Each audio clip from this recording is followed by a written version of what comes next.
Bismillahirrahmanirrahim. Assalamualaikum warahmatullahi wabarakatuh. Innal hamdalillah nahmaduhu wa nasta'inuhu wa nastaghfiruh wa na'udzu billahi min shururi anfusina min sayyiati a'malina. May yahdihillahu fala mudilla lahu wa may yudlil fala hadiya lahu. Walhamdulillahilladzi qad amarana bil ittihadi wat ta'awun wa nahana 'anil tafarruqi wa tanazu. Asyhadu an la ilaha illallah wahdahu la syarikalah wa asyhadu anna Muhammadan 'abduhu wa rasuluhu la nabiyya wa la rasula ba'da. Yaqulullahu tabaraka wa ta'ala fil Qur'anil Karim, a'udzu billahi minasyaitonir rajim. Ya ayyuhalladzina amanu taqullaha haqqa tuqatih wa la tamutunna illa wa antum muslimun. Wa qala Rasulullah sallallahu alaihi wasallam, innallaha jamil yuhibbul jamal al-kibru batral haq wa ghamtun nas. Syukur alhamdulillah saudara seiman, hamba Allah yang cinta pada kebaikan dan kebenaran, yang selalu mengharapkan keridhaan Allah Subhanahu wa taala. Alhamdulillah hingga hari ini Allah Subhanahu wa taala masih memberi kita kekuatan, kesehatan, kesempatan, ilmu, umur, waktu, rizki, nikmat yang besar dan nikmat yang terbesar, terutama ditakdirkannya kita oleh Allah dalam Islam dan iman. Dan ini adalah tingkat awal untuk menuju surganya Allah, sebagaimana Allah nyatakan di dalam firman-Nya, wassalamu ala manittaba'al huda. Wassalamu ala manittaba'al huda. Keselamatan itu Allah akan curahkan, limpahkan, berikan bagi orang-orang yang mengikuti petunjuk hidayah Allah Subhanahu wa taala. Karena itu pastikan semua kegiatan, aktivitas yang kita lakukan, niatkan betul-betul untuk ibadah kepada Allah Subhanahu wa taala. Karena hidup dan kehidupan ini tidak ada arti dan nilainya kecuali kita gunakan untuk ibadah kepada Allah. Wa ma khalaqtul jinna wal insa illa liya'budun. Tidak aku ciptakan jin dan manusia, kata Allah, melainkan hanya untuk beribadah kepada Allah Subhanahu wa taala. Ibadah itu apa? Ibadah itu semua kegiatan, aktivitas, ucapan, perbuatan, keyakinan lahir batin yang kita tujukan semata-mata mencari, mengharapkan keridhaan Allah, dan tentunya sesuai dengan tuntunan sunnah dari Rasulullah Sallallahu Alaihi Wasallam. Ibadah itu harus kita lakukan dengan dua syarat mutlak. Syarat utama apa itu? Ikhlas lillahi ta'ala, semata-mata mencari mengharapkan keridhaan Allah, dan sekali lagi ittiba'ur rasul, yaitu mengikuti tuntunan Rasul. Karena itu pula doa pinta kita, semoga hati, iman, ibadah, akhlak dan ilmu yang Allah berikan kepada kita hendaknya menjadikan kita bisa lebih baik daripada hari-hari sebelumnya. Bisa memberikan manfaat yang banyak pula untuk diri, keluarga, teman, sahabat, saudara, tetangga dan orang lain. Dan insya Allah dengan semangat fastabiqul khairat, berlomba-lomba di banyak kebaikan, dan dengan istiqomah yang kita pinta akhir kehidupan kita mati dalam keadaan husnul khatimah. Amin ya. Kenapa? Ya karena muslim-muslimah yang baik hatinya, imannya, ibadah, akhlak dan ilmunya, insya Allah jiwanya tenang dan tentram walaupun tabungannya banyak. Amin ya. Jamaah sehat semua, ibadahnya lancar, tambah sabar, makin bersyukur, lembut hatinya, harmonis rumah tangganya. Saya doakan putra putri, anak cucu panjenengan semua makin baik, sholih sholihah. Amin ya. Baik jamaah sekalian, kita sudah menghafalkan beberapa hadis. Jadi sekarang kita akan coba 4 hadis saja. Bismillahirrahmanirrahim. Qala Rasulullah sallallahu alaihi wasallam, kullu ma'rufin shadaqah. Kullu ma'rufin shadaqah. Setiap kebaikan itu nilainya sedekah. Hadis ini sangat ringkas tapi mengajarkan isi kandungan yang luar biasa. Setiap kebaikan itu nilainya adalah sedekah. Jadi seorang muslim mukmin itu banyak-banyaklah berbuat kebaikan. Dan orang tuh kalau banyak berbuat kebaikan, suka berbuat kebaikan, insya Allah itu salah satu rahmat yang Allah berikan kepadanya, dan itu pertanda orang itu betul-betul insya Allah dikehendaki oleh Allah untuk baik, dan hatinya juga baik. Kenapa? Seorang ulama namanya Abdullah bin Mutraf atau Mutraf bin Abdullah menyatakan, salahul qalbi bi salahil amal. Salahil qalbi bi salahil amal.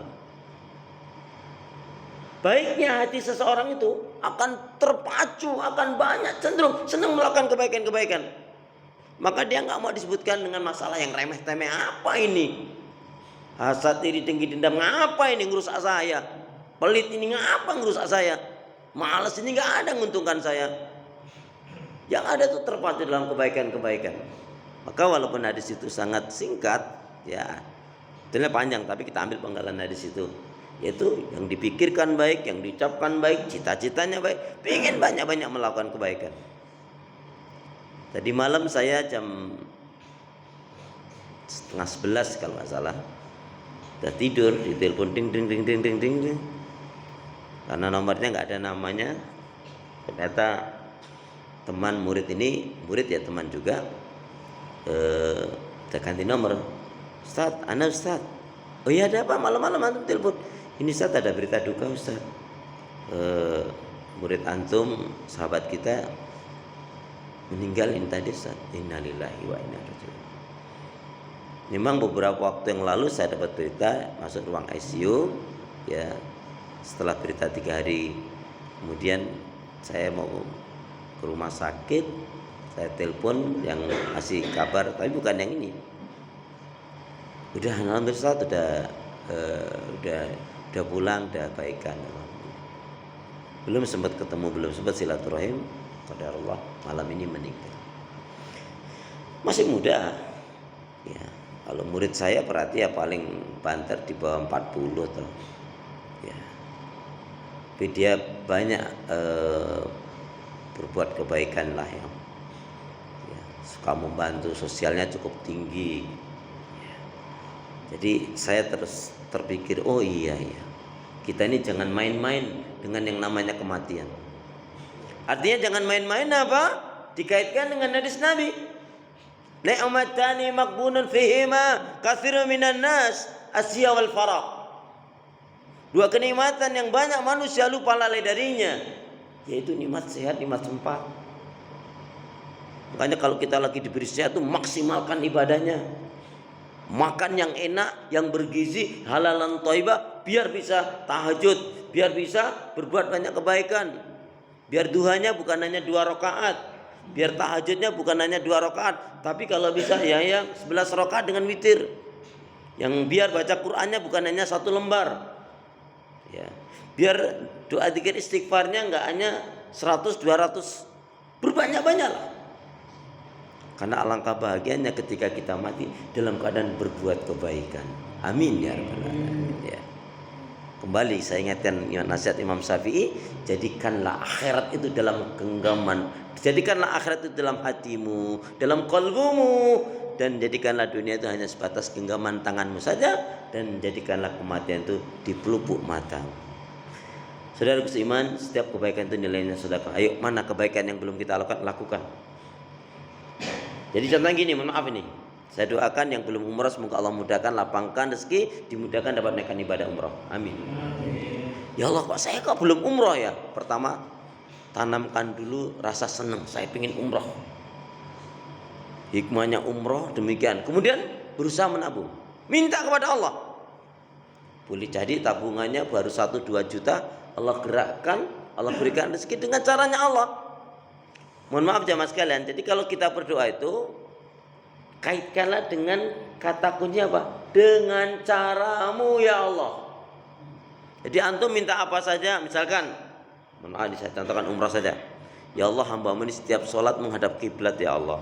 Hamba ini betul-betul ingin ya Allah untuk umrah. Karena itu ya Allah, mudahkan, lapangkan bagi saya rezeki, ya, agar saya bisa menaikkan ibadah umrah ya Allah dengan caramu. Yang mau menikah kan begitu. Ya Allah, kalau udah senang dengan seseorang, saya pingin ya Allah menikah dengan dia. Ya Allah sekiranya dia baik menurutmu, untukku, untuknya, ibadahku, ibadahnya, duniaku, akhiratnya. Ya Allah mudahkanlah, mantapkan hatiku dan mantapkan hatinya, dan mudahkanlah urusan pernikahannya ya. Rezeki juga begitu, minta rezeki. Kenapa? Allah sangat suka sekali, Allah sangat cinta kepada orang yang mau mulai sesuatu, mau usaha sesuatu, ikhtiar sesuatu dengan dibarengi dengan doa. Walaupun sudah ada yang datang mau ngasih tender ini itu, nah, jangan senangnya bagus, tapi jangan lupa kalau Allah itu adalah jalan Allah mengingatkan kita ini kamu mau dapat rezeki. Tapi kalau yang sering kita dulukan kegembiraan kita, tetapi melupakan ini adalah karunia Allah yang harus saya semakin perkuat. Wong tanda-tandanya saja sudah ada kok. Lah kalau tanda-tandanya belum ada aja kita berdoa. Maka di dalam sholat duha itu kan ada, ya Allah kalau rezeki itu adanya di langit sana ya Allah turunkan ya Allah. Kalau adanya di dalam tanah ya Allah ya keluarkan untuk ya Allah.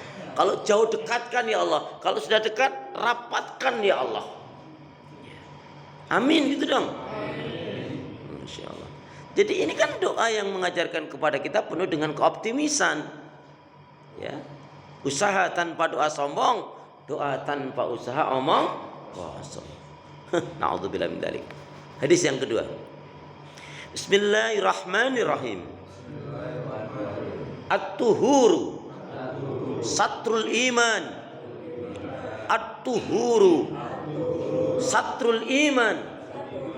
Kebersihan itu sebagian dari iman ya. Bersih hatinya, bersih pikirannya, bersih ucapannya, perilakunya, termasuk fisiknya. Kalau kita itu dengan orang kafir itu bedanya kan di akidah. Kalau akidahnya, keyakinannya orang kafir itu bagi kita adalah najis, bukan fisiknya ya. Maka kenapa orang kafir tidak boleh masuk ke dalam masjid? Karena dia najis dalam masalah akidah, keimanan dan tauhid.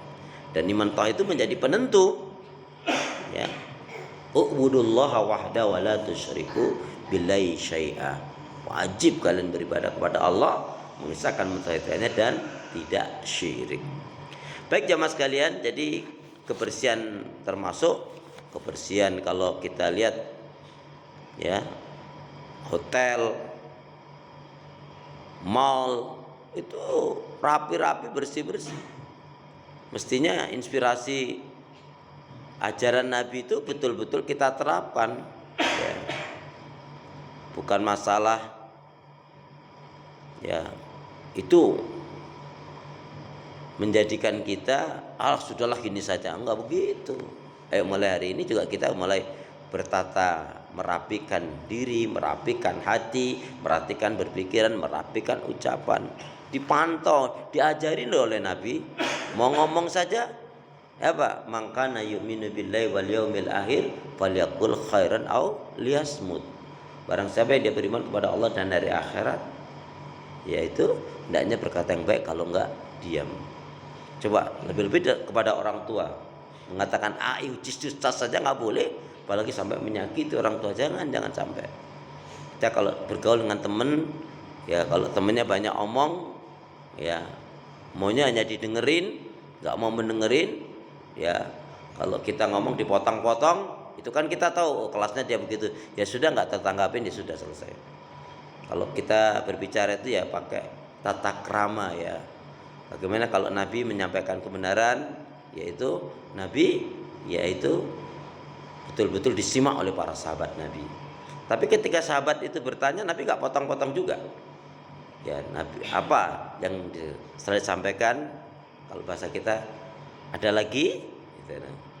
Baik gitu loh. Enggak, ini ada berbicara kita juga kepada orang tua, kepada teman, kepada sahabat, itu harus kita terapkan. Jangan sampai kita sudah mau ngaji, sudah ngaji maksudnya, tapi kita mau menang sendiri. Bahkan tinggalkan saja kalau ada orang mau bicara, maunya hanya didengarkan tapi tidak mau mendengarkan yang lain. Apa prinsipnya? Fadzakir fa inna dzikra tanfa'ul mu'minin. Ya. Berikanlah nasihat itu akan bermanfaat bagi orang-orang yang beriman. Baik, pada kesempatan berbahagia ini saya akan bacakan hadis Nabi dari hadis yang ke-36 dari hadis Arba'in.